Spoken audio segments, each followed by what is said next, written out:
What is up, everybody? Welcome back to another game of Starcraft 2. Game 3 between ScoobyJ and Ronix at the Dirt Dog Starcraft? The Dirt Dog Starcraft 2 tournament. Jay managing to take the first two games off of Ronix in this best of 5, so match point here on Nerazim something or other. This place has a weird name. We got Ronix in the blue spawning in the bottom left, and ScoobyJ in the green in the bottom right. Close position match off here on Nerazim whatchamacallit. Scouting out after that initial probe, but it looks like Jay is going to be scouting the incorrect direction. Not that, he would know that quite yet. But the fact that he's seeing this probe come in from Ronix is probably going to be able to tip him off that his opponent is in fact in the other direction. Ronix deciding, just knowing, oh, no. He decides to maybe delay that gateway just a tad.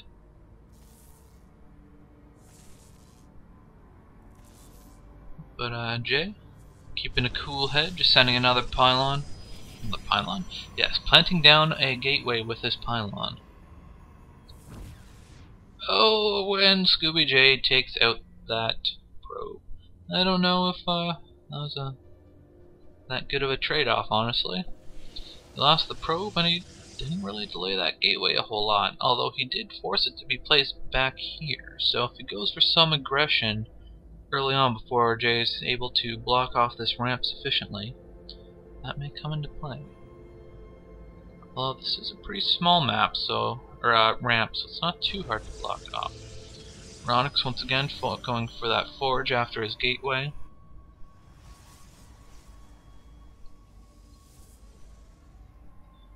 Jay coming up, is gonna put down a cyber core. He is indeed. Opting to try and block off that ramp. Recover from that a little bit of harassment early on. Jay determined to find out as much as he possibly can about his opponent.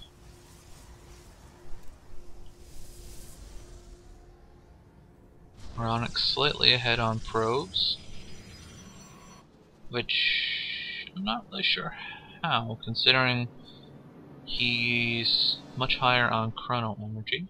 Oh, but is chrono boosting out his first zealot? Is he gonna go for some early aggression? Maybe try and abuse the fact that this ramp is not blocked off?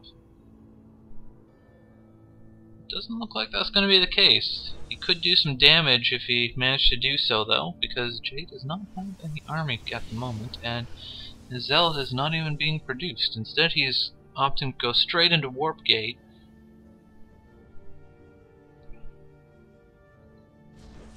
Still nothing coming up from Jay. These probes chasing each other all the way across the map.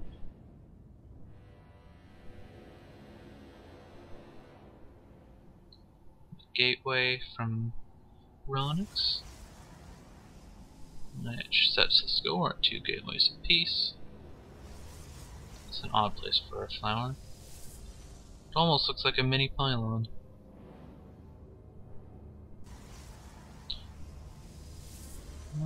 Ronix got a couple of zealots standing here. They're not quite sure they're blocking off that ramp, though. It looks like probably squeeze some units through there if you so choose.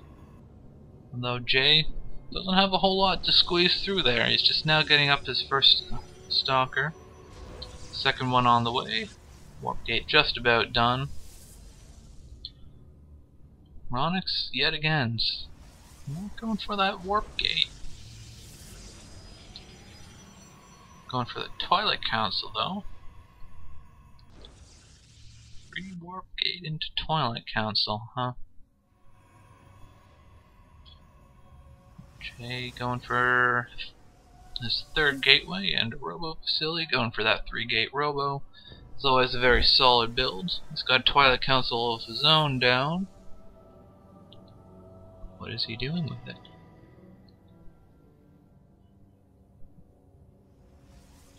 Warp gate now finishing up. Ronix has a pretty good force of zealots here, but can only do so much with those zealots, at least before you get charge, which he doesn't seem to be doing.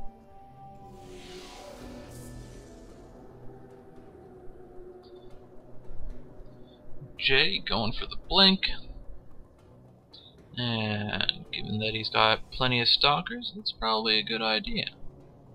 Chrono boosting out that observer, rallied right over to his opponent's base. Is he going to be using that observer? Put a 2 perhaps. Blink straight up into his opponent's base? One never knows. Ronix sending a probe over here, looking like he's going for a hidden expansion.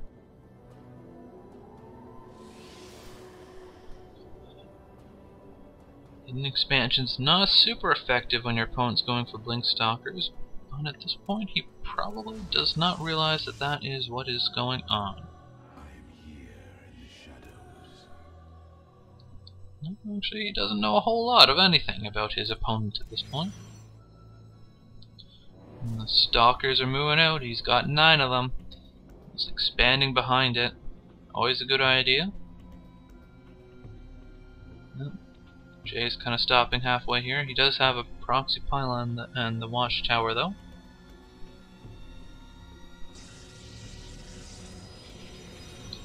Dead even on probe count.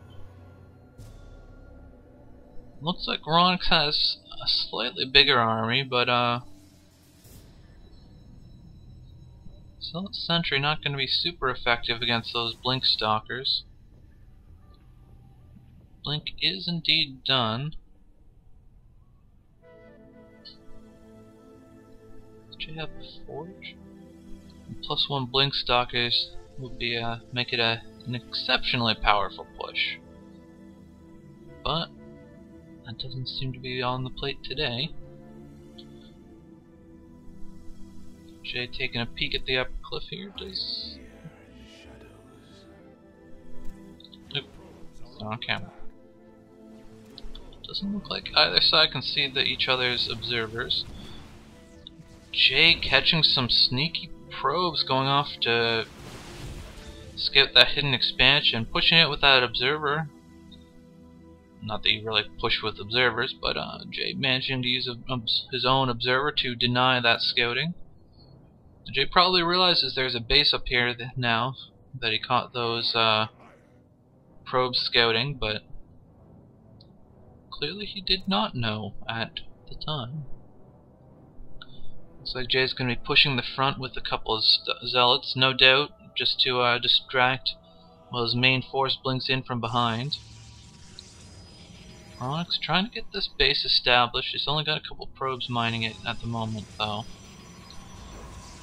Adding on a whole bunch of gateways. And his force is looking pretty scary at this point. 15 blink stalkers. It's probably more than Ronix can deal with. Even if he manages to get some good force fields off with these sentries, the stalkers can just blink right around it. More zealots coming in. It's gonna double the effectiveness of his assault on the front. But he really doesn't need this force to do a whole lot. Blinking in from behind here and going straight for the mineral line. And with Ronix is able to clear out this front, that's going to delay his ability to deal with these stalkers. And at this point, I just don't think there's a whole lot that Ronix can do. More zealots coming in from the front. All mining has been completely stopped here, as Ronix is probably sending these probes off to the main base, but a couple of them getting taken out by the zealots. Although these zealots are also getting mauled by that one single cannon. But all of the hidden expansions in the world is not going to do a whole lot for Ronix if he's got blink stalkers annihilating his main base. And with that, Jay takes game number 3 and wins the first best of 5 matchup. He will go on to the next round of this tournament.